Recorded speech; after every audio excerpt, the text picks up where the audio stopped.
ये गाड़ी कैसी है? ये गाड़ी का काम एक नंबर करे इरफान भाई और मुस्तफा भाई। और गाड़ी तो एक नंबर है showroom type.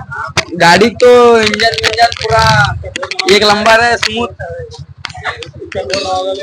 Bore gear piston सब नया है। इंजन एक नंबर शोरूम टाइप। गाड़ी पूरी नवी है। ये गाड़ी किसकी है गाड़ी? वो गाड़ी सीएम भाई। सीएम कहाँ है नो? सीएम अंदर बैठे कुर्सी पे। दे देखेंगे जरा।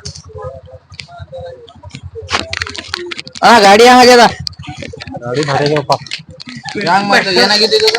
ಗಾಡಿ ಏನು ಪಿಸ್ಟನ್ ಹೋಗಿತೈತೆ ಸರ್ ಬಂದ್ ಬಿದ್ದಿತ್ತು ಇರ್ಫಾನ ಮತ್ತ ಮುಸ್ತಫಾನ ಗ್ಯಾರೇಜ್ ಸರ್ನ ಮಾಡ್ಕೊಡ್ತೀನಿ ಅಂದ್ರೆ ಮಾಡ್ಕೊಡ್ರಿ ಚಲೋ ಮತ್ ಸೌಂಡ್ ಗಾಡಿ ಸೌಂಡ್ ಗಿಣಿ ಏನೆಲ್ಲ ಫಸ್ಟ್ ಕ್ಲಾಸ್ ಆಗ್ಯಾವ ಮೊದಲ ಹೆಂಗಿತ್ತು ಸೌಂಡ್? ಅದು ಕೊಡ್ಕೊಡ್ ಅವಾಜ್ ಬರ್ತಿತ್ತು ಏನೋ ಅವಾಜ್ ಕಾಣಿಸ್ಲಾಗಿದ್ದಾರೆ ಅದು ಫುಲ್ ಏಕ್ ನಂಬರ್ हैशटैग गैरेज वाला